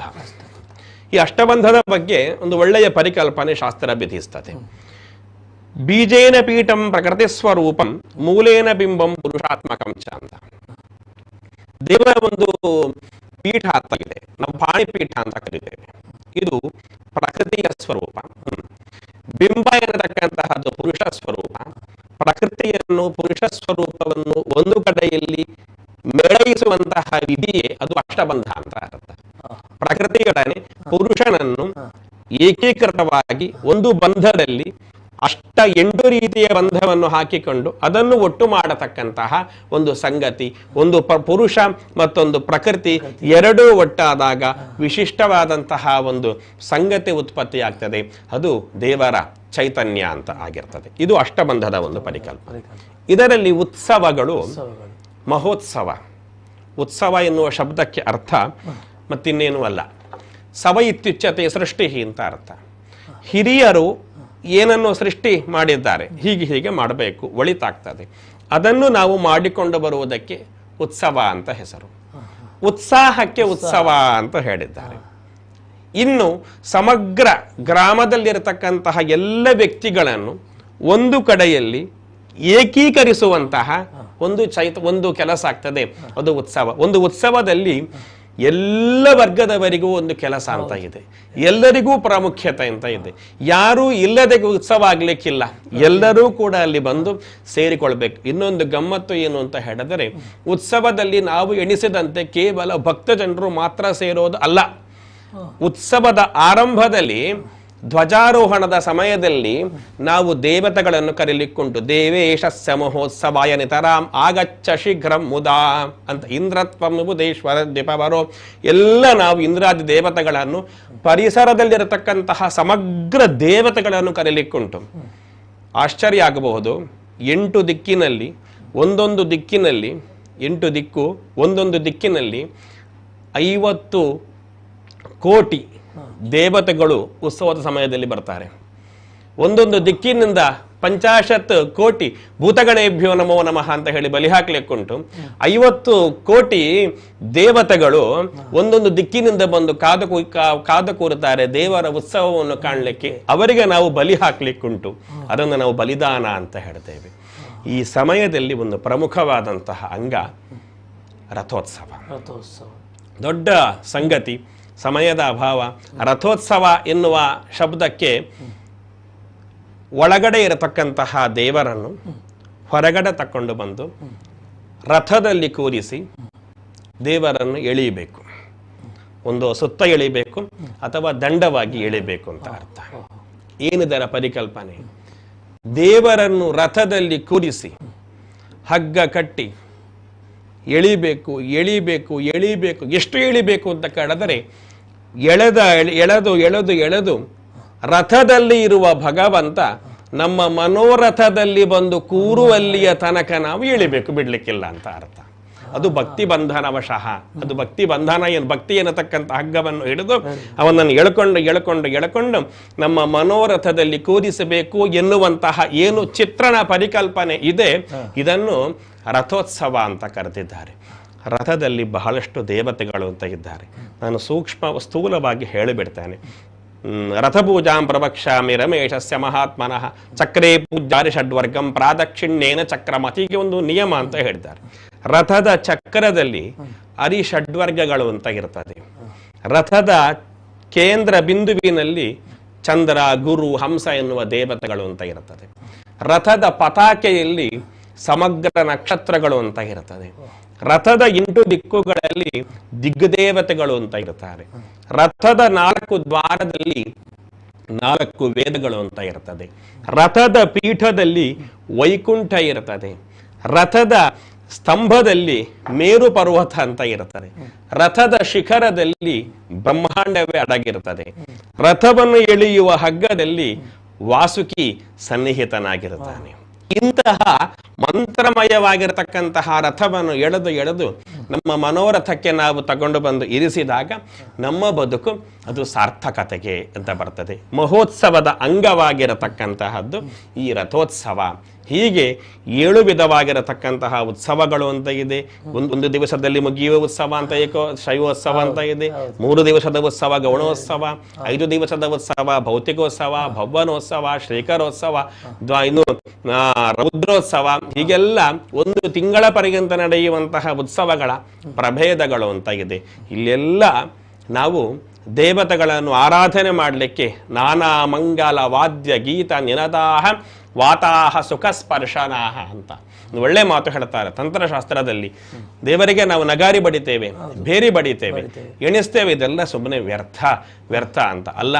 ಅಲ್ಲಿ ಬರುವ ನಾನಾ ಮಂಗಲ ವಾದ್ಯಗೀತ ನಿನದಾಹ ವಾತಾಹ, ಒಂದು ಬೇರಿಯನ್ನು ಬಡಿಯುವಾಗ ಅಲ್ಲಿ ಬರುವಂತಹ ಶಬ್ದ ಅದು ಗಾಳಿಯೊಡನೆ ಸೇರಿಕೊಂಡು ದೇವರಿಗೆ ಸುಖವಾದಂತಹ ಸ್ಪರ್ಶವನ್ನು ನೀಡ್ತದಂತೆ. ಇಂತಹ ಸ್ಪರ್ಶ ನಾನಾ ಮಂಗಲ ವಾದ್ಯಗೀತ ನಿನದಾಹ ವಾತಾ ಸುಖ ಸ್ಪರ್ಶನ ಭೂವನ್ಯಂಭು ಅಂತ ಒಂದು ಪ್ರತ್ಯೇಕವಾಗಿರತಕ್ಕಂಥ ನಿಯಮ ಅಂತ ಮಾಡಿದ್ದಾರೆ. ಹೀಗೆ ದೇವರಿಗೆ ಒಂದು ಸ್ಥಾನ, ದೇವಸ್ಥಾನ. ಆ ದೇವಸ್ಥಾನದಲ್ಲಿ ಭಕ್ತರು ದೇವರ ಅನುಗ್ರಹವನ್ನು ಪಡ್ಕೊಳ್ಳಿಕ್ಕಾಗಿ ಮಾಡತಕ್ಕಂತಹ ಮಹೋತ್ಸವ, ಅದರದ್ದು ಒಂದು ಅಂಗ ರಥೋತ್ಸವ. ಇದರಲ್ಲಿ ಜೀರ್ಣತೆ ಬಂದಾಗ ಜೀರ್ಣವಾಗಿರತಕ್ಕಂತಹದ್ದನ್ನು ಉದ್ಧಾರ, ಅದು ಬ್ರಹ್ಮಕಲಶ ಅಷ್ಟಬಂಧ ಸಹಿತವಾಗಿ ಮಾಡುವಂತಹ ಸಮಗ್ರವಾದಂತಹ ಪರಿಕಲ್ಪನೆ ಒಂದು ತಂತ್ರಶಾಸ್ತ್ರದ ಪ್ರಾಮುಖ್ಯವಾದಂತಹ ಒಂದು ಅಂಗ ಅಂತ ಹೇಳಬಹುದು. ಬಹಳ ಸಂತೋಷ ಆಯಿತು. ಸ್ಪಷ್ಟವಾಗಿ ಯಾವುದೇ ಒಬ್ಬ ವ್ಯಕ್ತಿಯೂ ಕೂಡ ಅರ್ಥ ಆಗುವ ರೀತಿಯಲ್ಲಿ ತಿಳಿಸಿಕೊಟ್ರು. ಬಹಳ ಸಂತೋಷ ಆಯಿತು. ವಿದ್ವಾನ್ KP ಕುಮಾರಗುರು ತಂತ್ರಿಗಳೇ, ಮತ್ತಷ್ಟು ಸಲಹೆ ಸೂಚನೆಗಳು ಧರ್ಮನಂಬಿಕೆ ನೀಡ್ತಾ ಇರಿ. ಇವತ್ತು ಕಾರ್ಯಕ್ರಮದಕ್ಕಾಗಿ ಧನ್ಯವಾದಗಳು. ಹಾಗೆ ತುಂಬಾ ಸಂತೋಷ. ನಮಸ್ಕಾರ. ಆಸ್ತಿಕರೇ, ಮಹೋತ್ಸವ ಅಂತ ಹೇಳಿದ್ರೆ ಅದೆಷ್ಟು ಪವಿತ್ರವಾದದ್ದು ಅಂತ ಹೇಳುವಂಥದ್ದು ಸಂಪೂರ್ಣವಾದಂಥ ಮಾಹಿತಿಯನ್ನು ತಿಳಿತಾ ಬಂದೆವು. ಅಲ್ಲಿರುವಂತಹ ಪ್ರತಿಯೊಂದು ದೇವಸ್ಥಾನದಲ್ಲಿರುವಂತಹ ಆಯಾಮಗಳು ಕೂಡ ಅದು ದೇವರದ್ದು. ಹಾಗಾಗಿ ಪವಿತ್ರವಾಗಿ ಇಡಿಸುವಂಥದ್ದು ಭಕ್ತರ ಕೆಲಸ. ಹಾಗಾಗಿ ಭಕ್ತರೆಲ್ಲರೂ ಕೂಡ ದೇವಾಲಯಗಳಿಗೆ ಭೇಟಿ ನೀಡುವ ಮೂಲಕವಾಗಿ ಪವಿತ್ರತೆಯನ್ನು ಉಳಿಸುವ ಅಂತ ಹೇಳ್ತಾ ಇವತ್ತಿನ ಧರ್ಮನಂಬಿಕೆ ಕಾರ್ಯಕ್ರಮವನ್ನು ಮುಗಿಸ್ತಾ ಇದ್ದೇವೆ. ಮುಂದಿನ ಸೋಮವಾರ ಮತ್ತೊಂದು ವಿಶೇಷವಾಗಿರುವಂತಹ ಧಾರ್ಮಿಕ ವಿಷಯದೊಟ್ಟಿಗೆ ಮತ್ತೊಮ್ಮೆ ಭೇಟಿಯಾಗೋಣ. ಅಲ್ಲೇ ನೋಡ್ತಾ ಇರಿ ನಮ್ಮ ಕುಡ್ಲ 24x7. ಇದು ವಿಶ್ವಾಸದ ಪ್ರತಿಬಿಂಬ.